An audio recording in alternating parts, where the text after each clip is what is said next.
Te invitamos a una conversación con gente notable. Creadores, artistas, comunicadores que nos permiten conocer cuáles son sus libros, películas y panoramas favoritos. Antonella Esteves nos invita a esta Cuestión de Gustos en radiodemente.cl.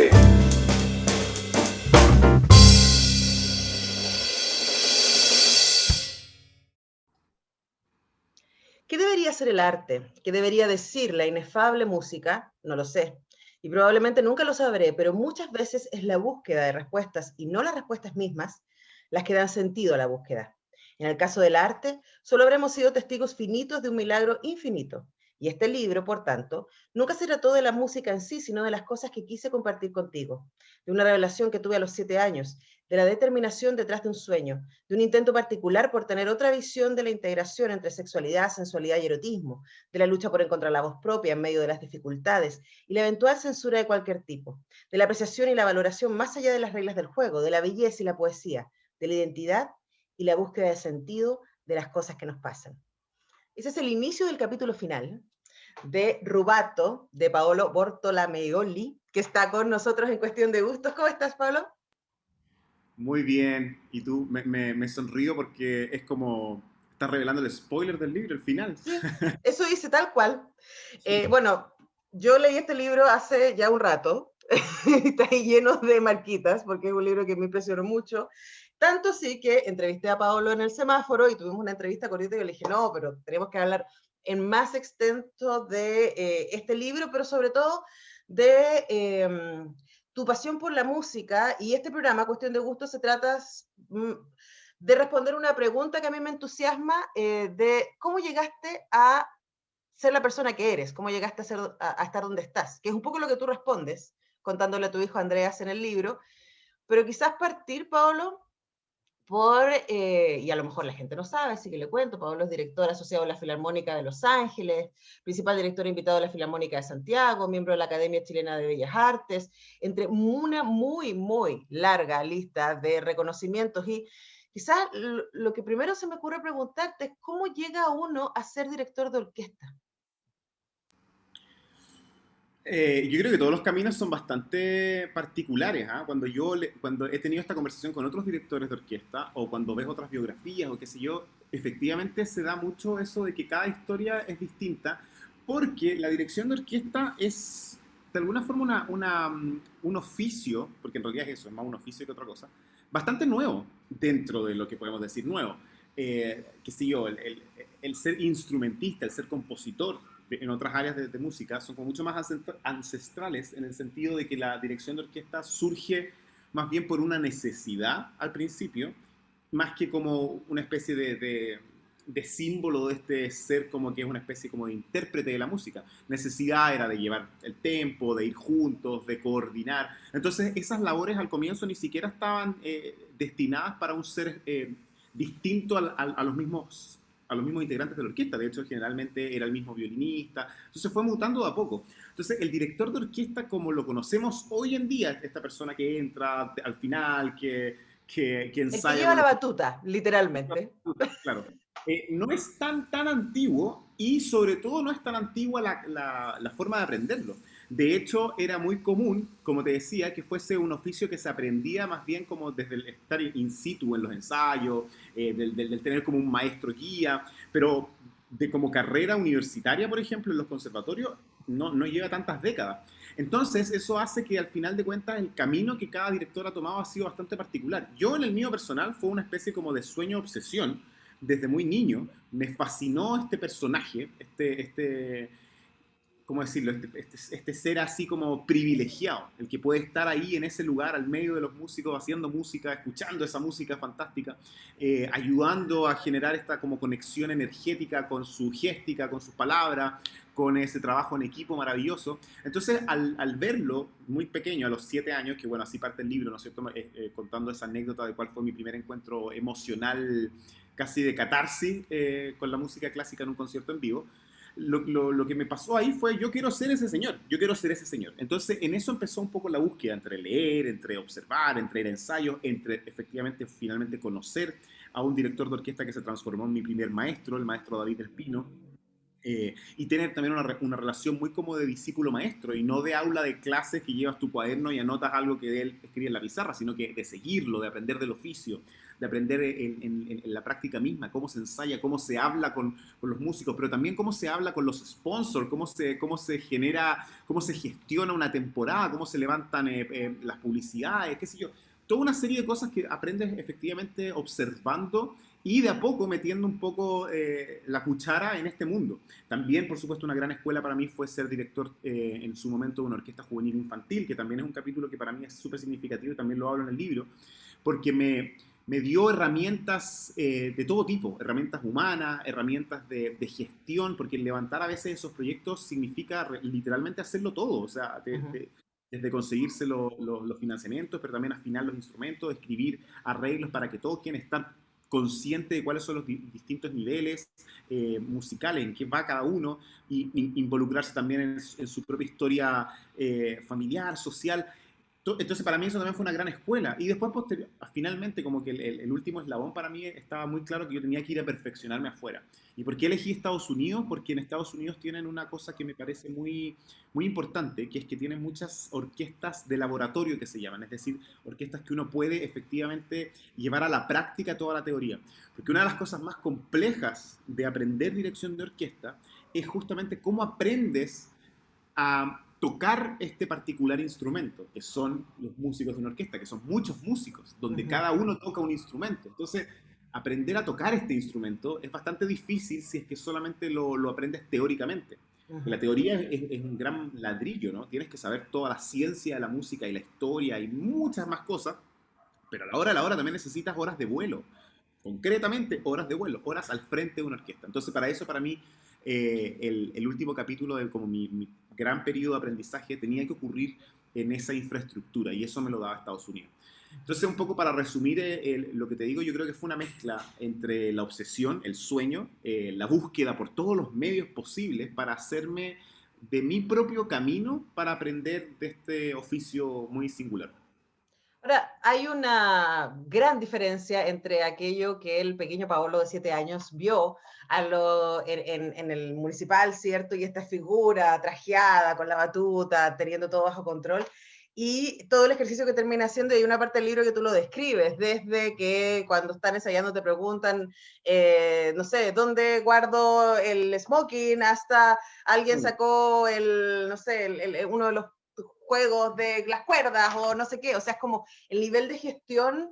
Entonces hay que saber mucho de música, pero también hay que tener una gran inteligencia emocional para poder dirigir equipos humanos, siempre, pero qué decir, profesores, profesoras, artistas sensibles, talentosos, qué difícil. Tú lo has dicho, yo creo que una de las cosas más difíciles de explicarle a un estudiante de dirección de orquesta, a alguien que quiere hacerse de herramientas, es justamente todo eso que es invisible, que es un poco el tacto, la inteligencia emocional, como dices tú, el liderazgo, el entendimiento psicológico del grupo, el carisma, qué sé yo, toda esa serie de cosas que evidentemente no se aprenden en un libro. O sea, no hay por dónde, efectivamente es una cosa así como de sensibilidad, más allá de la sensibilidad musical, la sensibilidad humana, la sensibilidad de ir leyendo lo que está ocurriendo en un ensayo también, como ir con como con eso. Ya, yo traigo planificado este plan de ensayo, pero se va modificando y esa modificación la tienes que ir haciendo dependiendo también un poco de la concentración, del cansancio, de generar expectativas en el ensayo. Esas pequeñas anécdotas que mencionaba justamente tienen que ver con mi experiencia cuando era director asistente en una gira. Y como director asistente, claro, tienes que estar a pie de cañón de lo que sea. O sea, efectivamente te pasa que te cruzas con unas cantidades de preguntas o de problemáticas. O sea, de hecho en el libro hay un par de cosas bien graciosas, como por ejemplo cuando un profesor de fagot no le sonaba el instrumento. Como Claro. que, Se le metió no sé qué cosa, dice. claro, ¿cómo de sonar? Y a otros se le había perdido las llaves del Del camarino camarín. de smoking, claro. Uh-huh. Y efectivamente cuando eres asistente, de alguna forma a ti te caen todas esas cosas, o sea, tienes que responder eso. Después cuando ya eres director musical, por supuesto que esas cosas ya no tienes que lidiarlas tú, pero tienes que lidiar con otras. Pero Con tienes que otras. pasar por una cosa para hacer la otra. Además, por supuesto, por supuesto. Bueno, de hecho, eso creo que también es una de las grandes escuelas que tuve yo, particularmente que efectivamente tuve buenos profesores en momentos determinados. Como te decía, mi primer maestro, David El Pino, yo creo que una de las cosas que más aprendí de él fue justamente el entender la relevancia que tiene poder hacerlo todo. O sea, poder haber estado en todos los puestos, digamos, estar como preparado para cualquier emergencia, para cualquier cosa que tengas que resolver. Y no simplemente decir, no, yo soy director de orquesta, me preocupo de la partitura. Soy un artista, no me molesten con la terrenalidad.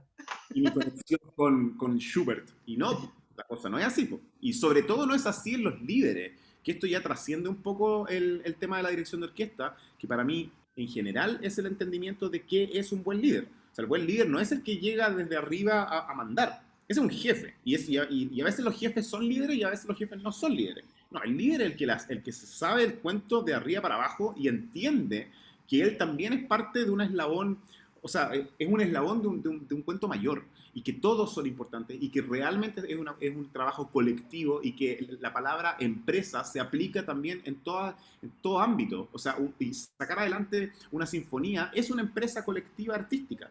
Y de alguna forma depende de muchas cosas. No, además que depende de cada uno de los individuos que tiene su parte. O sea, ¿qué mejor ejemplo que una orquesta? O sea, efectivamente la orquesta como metáfora es perfecta para entender eso, porque cada uno de los músicos tiene su partitura, no tiene la partitura del de al lado.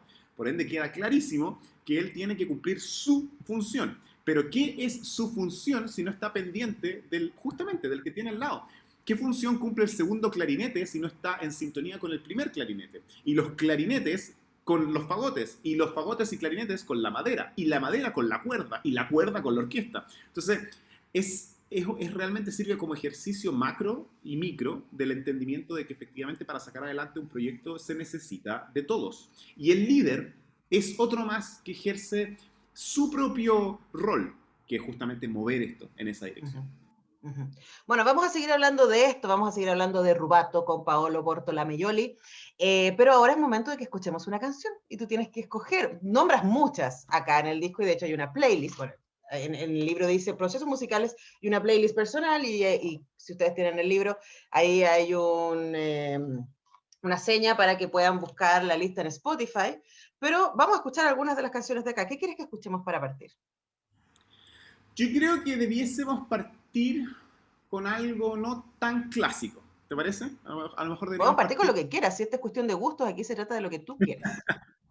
De hecho, me voy a tomar una licencia y voy a partir con una canción que no puse en el playlist y que me encanta. Y cuando terminé el libro, dije, pero ¿cómo no hablé de esta canción? Que es A Day in the Life de los Beatles. Perfecto, A Day in the Life de los Beatles. Estamos con Paolo Bortolamejoli haciendo cuestión de gustos.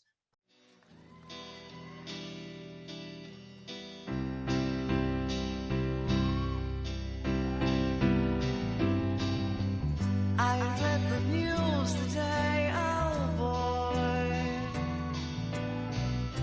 about a lucky man who made the grade.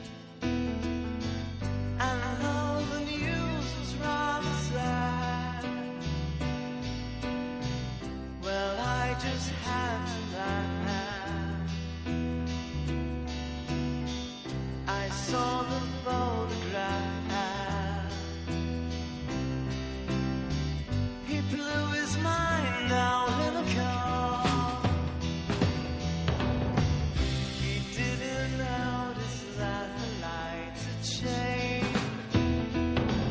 A crowd of people stood and stared. They'd seen his face before. Nobody was really sure he was from the house of gold.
12 late. Found the code, grabbed my hat, made the bus in seconds flat. Found my way upstairs and had a smoke, and somebody spoke and I went into a dream.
La música es parte de quienes somos. Es una necesidad esencial, anterior a nosotros mismos, una herencia cultural, un inductor de emociones, un lenguaje universal, sin significado universal, una compañía cotidiana, un abstracto conjunto que perfila nuestra identidad como individuos, un anhelo de pertenencia a una comunidad. Qué mejor ejemplo de esto último que un concierto de rock en vivo, con 80.000 personas coreando las canciones hasta quedar sin voz. También un teatro lleno, con una audiencia que escucha atenta y emocionada un concierto sinfónico. Sí, lo digo en serio. Eso es el inicio de Rubato, procesos musicales y una playlist personal de Paolo Bortolameioli, quien es nuestro invitado hoy día, destacadísimo difusor de la música, hay que decir, también ha hecho varios proyectos a ese respecto y probablemente Rubato sea uno más de aquellos. Ahora yo, Paolo, te lo dije la otra vez cuando te entrevisté, a mí me encantó el libro, lo disfruté muchísimo. Y probablemente a mí lo que más me seduzco del libro es el relato personal, que se mezcla con el relato erudito. Entonces tú te vas deteniendo en distintas obras que para ti han sido significativas para dar ejemplos de los distintos niveles por donde podemos entrar y emocionarnos con la música, y eso va mezclado con tu relato personal, con tu propia historia y con el relato biográfico de algunos de los creadores y creadoras, sus contextos, etc. ¿Por qué era importante para ti compartir todo eso? Qué buena pregunta. A ver. Ese libro lo dedicas a tu hijo, para empezar. O sea, es como que yo te dije que me sentí como leyendo correspondencia ajena, un poco leyendo el libro. Este es el motor más importante de lejos, porque efectivamente, como tú dijiste al principio, sí, yo he hecho muchos proyectos de difusión porque me gusta mucho difundir en general el arte y la música en particular. Entonces, desde ese punto de partida, obviamente un libro que yo escribiese alguna vez, de alguna forma iba a tratar un poco de eso, o sea, de cómo hago para que la gente siga encantándose con este mundo. Lo que no me había pasado todavía, y es lo que he contado en otras oportunidades, es haberle encontrado como el sentido al libro, porque claro, podría haber repetido la fórmula y seguir hablando como de las mismas cosas que hablo en las charlas, que hablaba en la TED, que hablaban por la pausa. Y no, porque justamente lo que yo necesitaba era como una razón de existir del libro. Y esa razón tiene que ver exclusivamente con este aspecto personal. O sea, esta carta, la carta que escribe un padre, es para mí la razón de por qué Rubato fue. Entonces, cuando empieza a ocurrir esto, que fue un proceso creativo que no se parece a ninguno de los que yo haya participado, fue literalmente el estar conmigo mismo en esta especie como de sensación, de transfusión, así de de emociones, de conocimiento, por supuesto, pero sobre todo de una especie como de apertura más honesta a lo que me estaba ocurriendo con mis sentimientos en este momento de mi vida. En este momento de pandemia, en este momento de post-separación, en este momento de ser papá soltero, no sé, muchas cosas. Tener un hijo de 6 años. Entonces, cuando empiezo a escribir, todo el rato lo estoy haciendo así. Todo el rato lo estoy haciendo con eso en la cabeza. Entonces, cuando se me van cruzando las imágenes de las obras a las que quiero hablar, efectivamente, como nunca, se me aparecían por delante las obras más personales para mí. Como esas obras que yo realmente quería decirle al oído a alguien que quiero mucho, mira, es que esta obra es por esto y esta obra es por ello. Y cuando iba pasando eso, obviamente me iba cruzando como con los procesos de difusión ya conocidos, un poco como cómo hablar de música.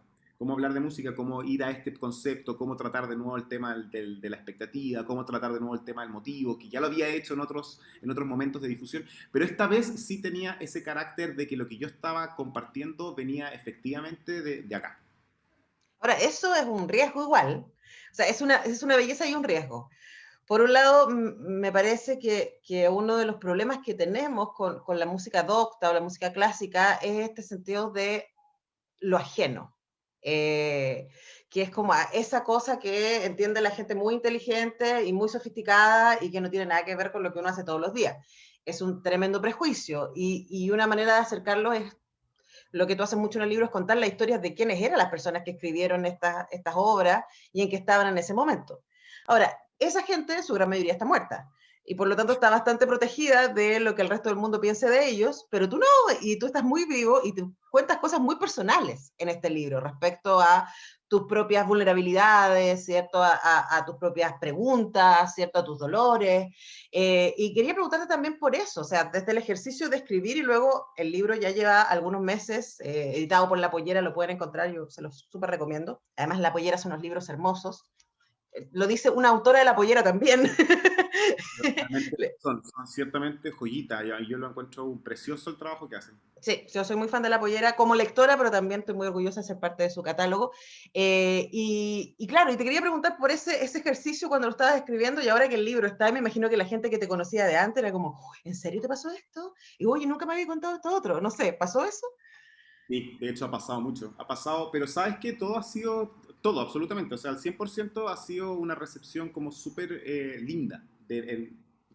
Mucho me han agradecido, por supuesto, el libro desde la difusión, o sea, desde el aspecto musical per se, y muchos otros también lo han hecho desde la manera como cuán humano era el libro, que como que de alguna forma nadie se lo esperaba tal vez, porque los que ya me conocían, claro, de alguna manera no les sorprendió que haya escrito un libro, porque justamente por todo mi como labor de divulgador. Entonces, por ese lado, era esperable que yo escribiera un libro. Lo que no se esperaban es que efectivamente fuera un libro más que nada, claro, desde Paolo personal y no desde Paolo el difusor anónimo, digamos.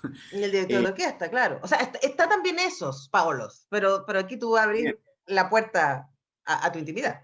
Te vuelvo a decir, yo creo que tiene que ver como con un genuino impulso de sacar esta especie como de mensaje de amor al final. De cuenta se trata mucho de eso. Si te diste cuenta, yo hablo mucho, por ejemplo, de conceptos como la belleza, justamente el amor, como especie de conceptos eternos, macro, que unen todo, que le dan sentido a muchas cosas. También por eso es que cuando recurro a los compositores, también trato de recurrir como a aspectos que nos vinculen a ellos y no que nos hagan parecer como tan separados, ¿me entiendes? Cuando uno lee la biografía de un escritor, de un pintor, de un compositor, generalmente lo haces con mucha admiración, pero también con mucha distancia. Son como personajes que no tienen nada que ver contigo, que vivieron en otro planeta casi, en otra circunstancia, en otro contexto, y después te vas dando cuenta que cuando tú vas sacando esas capas de los contextos, de los años de separación o del idioma, la geografía, finalmente, otra vez, somos todos lo mismo, somos todos humanos, o sea, entonces nos entendemos. Por eso es que también yo creo que al final de cuentas el arte es justamente transversal por eso, porque está hecho por seres humanos, no es como un producto que nos trajeron los marcianos y que hay que ser marciano para entenderlo, ¿no? Pues sí, ¿cómo? Si obviamente el arte respira como respiramos, se mueve como nos movemos, tiene expectativas como nosotros mismos. Entonces, desde esa forma traté de siempre vincular todo como desde la humanidad misma. Y ahí entonces donde me hacía muchísimo sentido también en la narrativa, el ir como entrelazando experiencias de vida y reflexiones que yo efectivamente seguramente a lo largo de todos estos años igual se las voy a decir a mi hijo, que ahora tiene 6 años, pero después va a ir creciendo y cada una de estas reflexiones escritas se van a hacer conversaciones con el papá. Pero ahora era como una conversación hipotética hacia el futuro. Pero claro, yo de verdad fluyó, pero también era muy consciente cuando lo revisaba los capítulos y decía, ya, no quiero que nada de esto sea gratuito, no quiero que cuando yo hable de algo personal, de una anécdota, de alguna forma sea porque sí, porque no es la gracia, o sea, la idea es que al final el relato tenga un sentido.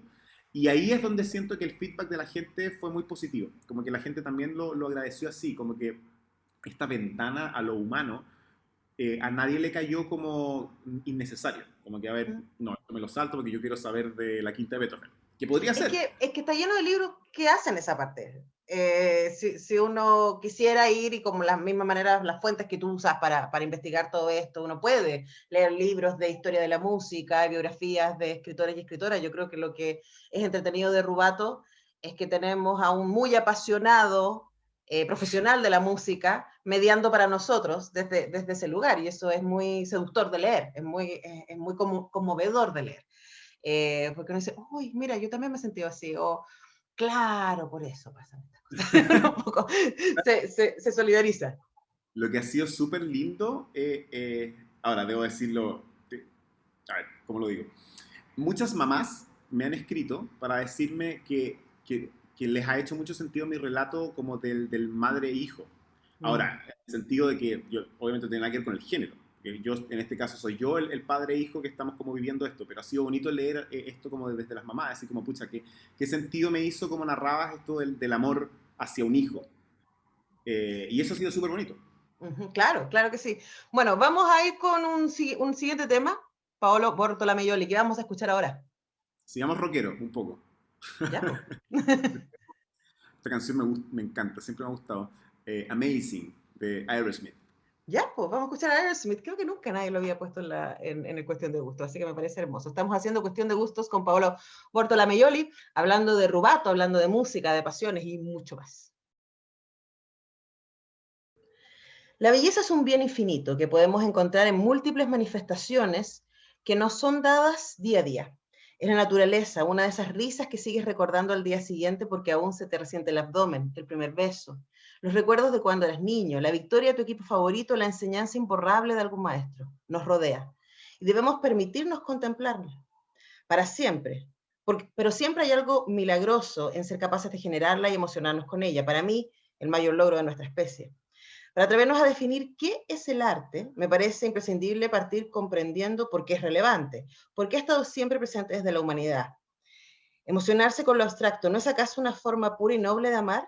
Si decimos que sí, podemos amar muchas veces, e incluso de manera intensa cada una de las veces. Esto es parte de Rubato de Paolo Bortolameoli, quien es nuestro invitado a Cuestión de Gustos el día de hoy.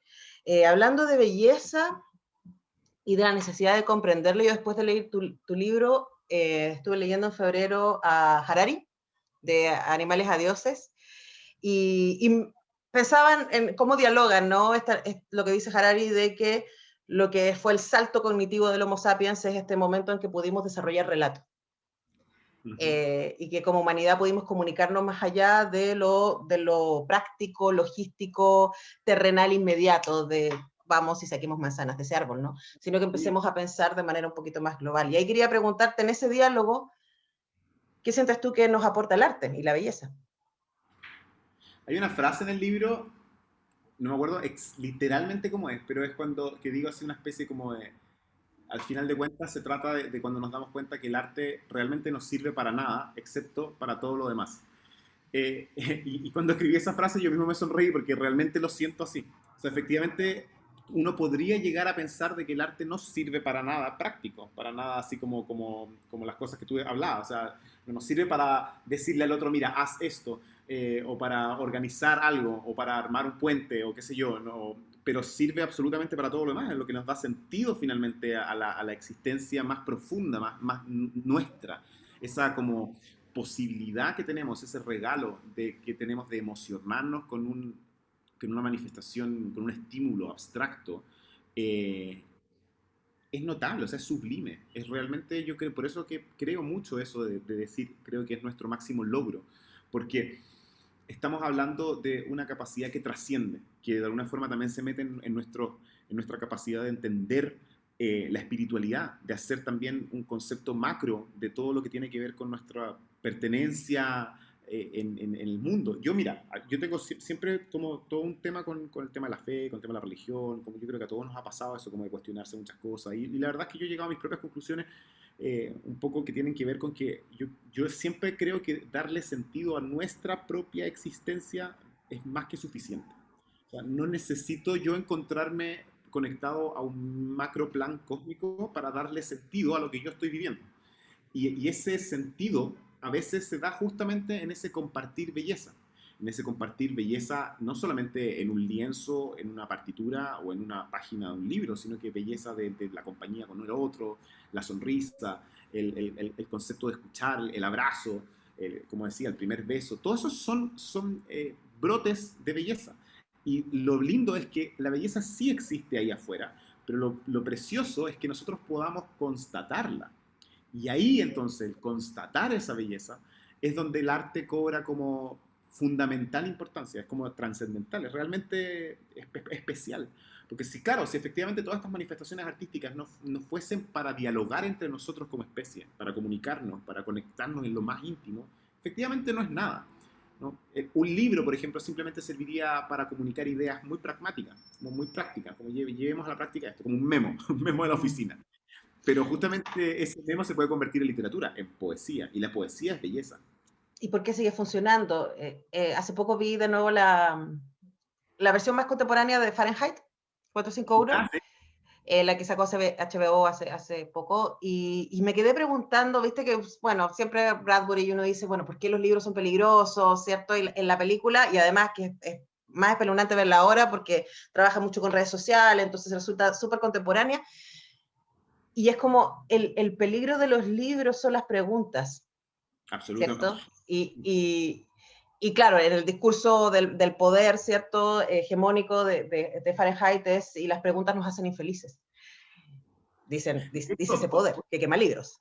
Puedo complementar eso con que Uh-huh. estoy absolutamente de acuerdo. Y yo creo que eso es lo que hace también que la educación en el presente también sea peligrosa. Porque justamente la diferencia de paradigmas como esenciales que tiene que ver la educación que nosotros recibimos con respecto a la que las generaciones de ahora están recibiendo, es que a nosotros nos daban un libro. ¡Pum! Este es el libro de biología. ¡Pum! Este es el libro de física. Acá están las preguntas y las respuestas. Hoy en día estamos entrando en una especie de nueva reconceptualización del cómo manejar la información, porque justamente lo que se necesita hoy en día no es un libro con respuestas, porque las respuestas están acá, en el teléfono, todas, absolutamente todas, hasta la infinitud máxima. Por ende, lo más importante hoy en día es enseñar a hacer preguntas. Y ahí es cuando se vienen todas estas teorías. Entonces, ¿qué pasa con filosofía? ¿Por qué filosofía siempre es una rama que está ahí casi medio a morir saltando, que está, no está, que aparece, desaparece de las mallas? Justamente la que te nutre de toda una formación estructural para generar preguntas y así, de alguna forma, extrapolarlo como a tu relación con la educación, tu relación con la información. O sea, hoy en día y de aquí para adelante, lo más importante va a ser justamente generar buenas preguntas, porque las respuestas están porque la tecnología de alguna forma te las acercó, transformó tu teléfono en un oráculo. Claro, pero están las respuestas, ¿qué diríamos? Las respuestas duras. Y te escucho y pienso, yo hago clases a universitarios y una de las cosas hermosas y terribles de las generaciones actuales que son extremadamente sensibles, pero tienen pocas herramientas para trabajar esa sensibilidad. Entonces se abruman y lo pasan mal y se deprimen, ¿cachai? Les pasa mucho eso y yo les creo, ojo, yo les creo que el mundo es abrumador porque también siento que les falta filosofía, les faltó formación en decir, sí, efectivamente el mundo puede ser hostil, sí, efectivamente estamos viviendo en un momento bien desafiante de la humanidad, pero, por ejemplo, acompañarme de música, saber que Mahler se enfrentó a la muerte una y otra vez, ¿cierto? Saber que, no sé, este compositor le pasó esto, a este otro le pasó este otro, y yo puedo encontrarme con mi propia desazón en ese lugar, creo que es algo que hoy día nos está faltando en la educación. Bueno, tú hablas largamente sobre la educación artística porque es importante. Pero es que yo creo que eso justamente también son respuestas. Yo no solamente me refería a una respuesta de Wikipedia, sino que me Ujú. refiero a que tenemos la posibilidad de conectarnos con respuestas.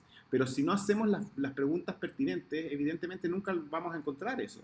Entonces, por eso es que, un poco uniéndolo como con esa reflexión de Fahrenheit, claro, también debe ser un peligro justamente eso, tener como una incipiente generación que podría entender este concepto, que lo más importante es hacerse las preguntas, porque al llenarse de preguntas, evidentemente todo puede de alguna forma tambalearse. O sea, Y eres resistente al fake news también. Yo creo que la entrada de las realidades falsas, de que uno se compre todo sin cuestionarlo, tiene que ver con que no está formado con un pensamiento crítico. Y el arte es muy, muy útil para formar pensamiento crítico. absolutamente, absolutamente. O sea, por eso es que yo en el último capítulo hablo mucho de la educación, o sea, desde un punto de vista como de la suma importancia que tienen entenderlo como como un elemento de estructura, no como un pasatiempo, no como la distensión, no, y ahora me relajo, no, ahora subo las notas, no, no, o sea, como que es una herramienta que te va a servir para la vida, da lo mismo en cómo ¿cómo se dice? La dirijas. O sea, da lo mismo tus gustos, da lo mismo la vocación. El arte como concepto macro, ¿cómo decirlo? Como un paraguas, esa sensibilidad y ese entendimiento desde ese prisma te da muchas herramientas. Entonces, justamente, o sea, no puedo estar más de acuerdo con lo que tú dices, no tiene nada que ver con si vas o no vas, o si te gusta o no te gusta un museo, o si escuchas ópera o escuchas jazz o escuchas rock, o ves una película o lees un libro, cada uno con sus gustos, evidentemente, pero la manifestación artística es la que te sirve a ti como ser humano para tener herramientas y para estar como mucho mejor parado. Y el ejercicio, o sea, estaba pensando en proyectos de educación artística que conozco y el manejo de la frustración, la disciplina, el valor del esfuerzo, del rigor, son cosas que uy, a las generaciones actuales le hacen, a las millennials nos quejamos tanto, ¿cierto? Les hacen mucha falta, pero están ligadas con esta belleza, con esta sensibilidad, con esta idea de que somos parte de algo que es más grande que nosotros, que nos podemos conectar con una melodía, todo aquello que resulta fundamental para ser humano, diría. Y con la idea también de poder tener contacto como con la forma en que ese otro, que es el artista, también vivió este mundo y también vivió esta vida y de alguna forma tuvo sus reflexiones a través de eso, a través de ese lienzo, a través de esas páginas, a través de esa música, pero te va dando como un feedback muy humano. O Ujú. sea, como, no es que Mozart, no es que Picasso, no es que James Joyce sean seres de otro planeta, como te decía, sino que, también tenían los mismos problemas, tenían las mismas Algunos un dudas. poquito más, no sé, Picasso tenía varios problemas, además de mucho talento. Oye, vamos a escuchar un tema más, Paolo Bortolamioli. Ahora sí nos vamos a poner un poco más clásicos. Algo es muy breve, pero me encanta. Se llama, ¿cómo se llama? Sunday Morning, sí, Sunday Morning, que es uno de los tres interludios del mar de la ópera Peter Grimes de Benjamin Britten. ¿Por qué me gusta tanto? Porque es una obra del siglo XX que de alguna forma tiene sonidos un poco más modernos, pero a mí siempre me ha parecido una música tremendamente luminosa, o sea, positiva, como que de alguna forma los sonidos te inundan de como una energía rica. Bueno, escuchemos a Britten, Sunday Morning. Estamos haciendo cuestión de gustos con Paolo Bortolamioli.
Pero ¿puede el arte ser realmente peligroso? El tema del miedo al arte se vale de la premisa de ser reconocido, antes que nada, como un poderoso medio de comunicación que despierta y aviva nuestros sentimientos y emociones.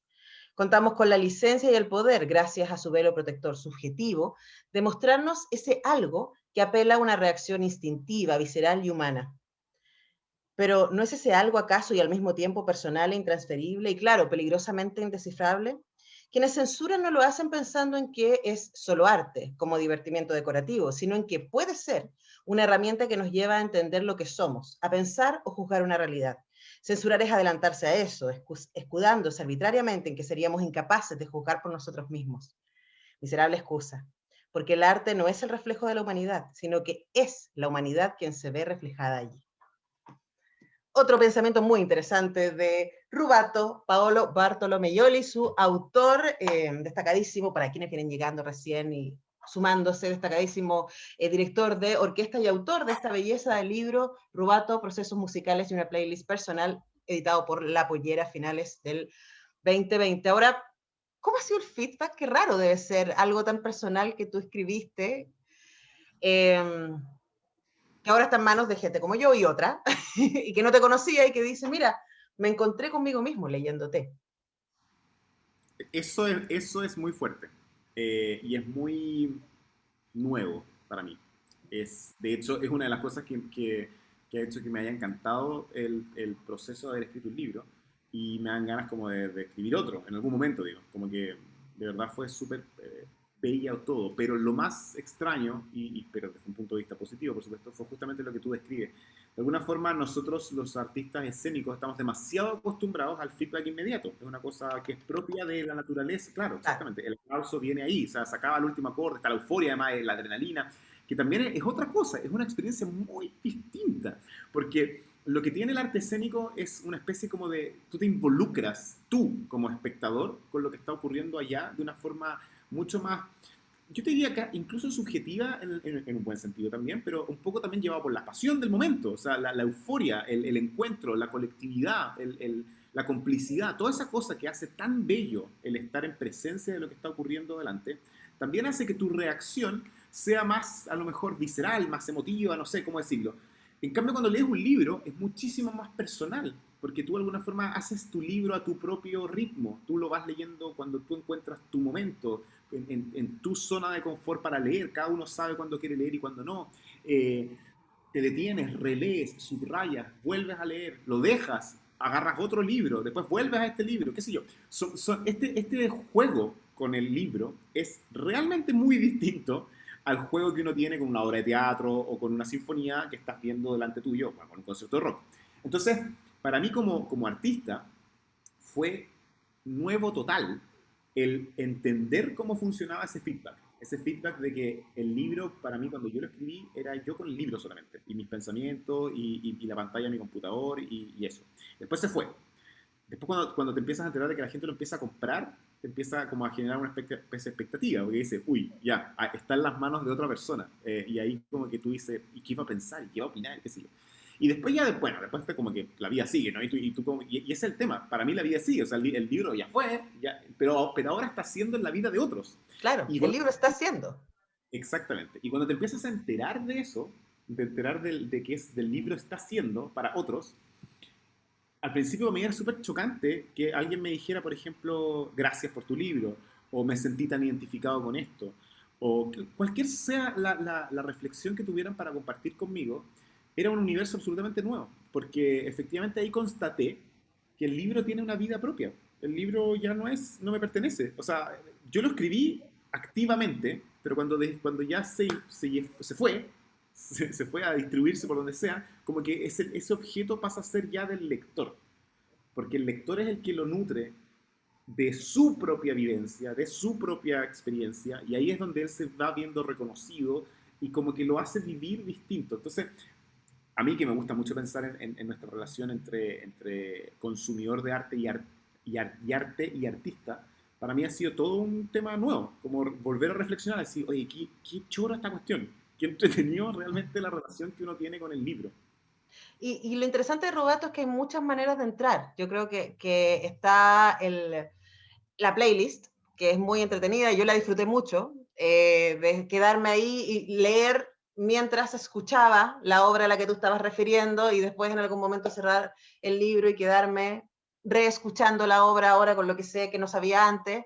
Entonces ese es un lugar, otro lugar es tú te dedicas mucho tiempo y es como una pequeña historia de la música, ¿no? Y del arte, porque hay todo, me encantó ese capítulo que habla que llega hasta la abstracción, ¿cierto? Y cómo pasamos de los distintos movimientos, del romántico, del clásico, a llegar al siglo XX y cómo eso está influido por el contexto cultural, histórico, político. Entonces, por ese lado también es muy entretenido en términos de la historia, de la construcción cultural. Y por otro lado están tus propias reflexiones, tu propia historia, tus propios procesos que generosamente compartes acá. Entonces, creo que hay muchas posibilidades y eso también se lo comento para la gente que nos está viendo y nos está escuchando y que no ha leído Rubato. Hay muchos lugares para entrar y son todos, por lo menos para mí, muy placenteros y muy desafiantes, porque es como, esto te obliga a repensar ciertas cosas. Ahora, yo escogí para este último parte hablar de la censura, ¿no? Y del temor que el poder ha tenido digo del poder en términos amplios, de quienes finalmente definen qué se hace, cuándo se hace y cómo. Y aquí te presento una teoría conspirativa, ¿eh? Porque al final del libro tú terminas hablando del poco respeto y del poco cariño que el Estado en general ha tenido con el mundo de la creación cultural y artística. Y bueno, en pandemia eso se ha visto exacerbado probablemente. Y uno pensaría que también es por miedo. No es solamente por no entender la potencialidad económica, de imagen país, de educación que tiene el arte, sino también es porque decir, bueno, si tengo gente que es más sensible, que desarrolla una mirada crítica, es gente más difícil de domar. Y creo que también un poco esa desidia podría tener esa gente. Sí, ese es un pensamiento generalizado a veces, que yo también en algún momento me lo he cuestionado. Yo en general trato de no caer mucho en las teorías conspirativas. No es que no las crea, simplemente trato de no pensarlas tanto, porque como que trato de buscar como una alternativa, como, pero explíqueme, ¿me entiendes? Como, pero dame una razón, dame una razón. Porque justamente la teoría te quedas en eso, es como que no te están dando la razón, sino que te quedas como pensando, y será esto otro? Puede ser, porque efectivamente, si vamos al mismo ejemplo que tú dijiste en Fahrenheit, de alguna forma es eso, o sea, tiene que ver como que no le demos la posibilidad a la gente que se nutra de información y que se haga más pensante, que se haga más sensible, entonces tiene que ver un poco con eso, como que quitémosle aquello que nos resulta peligroso. También un poco en el párrafo que leíste hablo de eso, o sea, cuando digo miserable excusa, que me acuerdo perfecto cuando escribí esa frase. Como miserable excusa. Sí, de que no me vengan con cuentos, pues aquí evidentemente, y ahí creo que cito el tema de la canción, por ejemplo, la canción como género es tremendamente peligrosa, efectivamente, porque la canción cumple una doble función, o sea, si quieres ser político en una canción, justamente estás llenando de retórica musical la retórica de la palabra. Entonces estás como manipulando, básicamente, cómo tú quieres que se escuche esa canción. Entonces estás haciendo un trabajo como de empatía con el autor. Entonces, evidentemente, si la canción tiene una carga política, va a suponer un riesgo para los que estén políticamente en desacuerdo. Por ende, desde ese puro ejemplo, yo te podría decir que tu teoría es cierta. Efectivamente, hay un miedo, muchas veces comprobado en la historia, de alguna forma de cuán poderoso puede ser el poder de persuasión que tiene el arte per se. Ahora, yo creo personalmente que hoy en día estamos empezando a enfrentarnos con otra realidad, con otra reflexión que es escalofriante, pero al mismo tiempo necesaria. Tiene que ver con que muchos se ha dicho los artistas, yo también lo he dicho, cuán necesario ha sido el arte y la cultura en la pandemia, ¿no es cierto? Todos hemos recurrido a una canción, todos hemos recurrido a una película, a un libro, de alguna forma se ha vuelto a hacer de manifiesto y muy importante que realmente el producto artístico es indispensable para nuestra existencia, para nuestra vida. Sin embargo, también es cierto, y no es que quiera terminar el programa con una nota baja, no, yo creo que es como una nota abierta para que pensemos todos. también es cierto que en otros momentos históricos de grandes crisis donde el arte ha florecido, como por ejemplo después de las guerras, qué sé yo, el caso del mismo Broadway, por ejemplo. Broadway floreció tremendamente después de la... Claro, justamente en plena por crisis esa... económica. Y claro, y ahí todos los artistas se volcaron y crearon esta cosa fantástica, distinta. Después, más atrás, la ópera. La ópera era un punto de encuentro social. Era el momento en que la gente podía escuchar música, que podía ver, no existía el cine, no existían todas estas cosas. Entonces, de alguna manera, si nos basamos en la historia, vamos a encontrar que efectivamente hay muchos símiles. Sin embargo, la gran diferencia que pasa hoy en día con respecto al arte es que todas esas veces el arte suplió algo que tal vez es más básico, que es desconectarnos, no pensar en nuestros problemas, o sea, no estar ensimismado en el bombardeo, en la hambruna, en la guerra.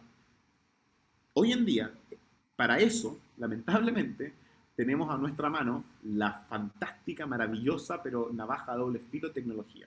Entonces, a veces, la pregunta es, ¿no será que la displicencia con el arte tiene que ver justamente por una especie de entendimiento de que el arte es recreativo y para cosas recreativas tenemos todo lo demás?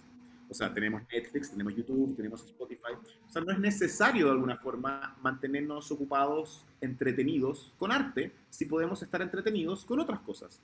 Entonces la reflexión viene ahora a que, ok, si ese es el problema, entonces lo que tenemos que hacer es realmente preocuparnos y ocuparnos de hacer entender a las nuevas generaciones, sobre todo, de que el arte no es un mero entretenimiento, que el arte realmente es una energía que hace tocar fibras muy distintas y que nos conecta como una colectividad ancestral, primitiva, al frente de una fogata, donde todos cantaban, donde todos hablaban, donde todos compartían.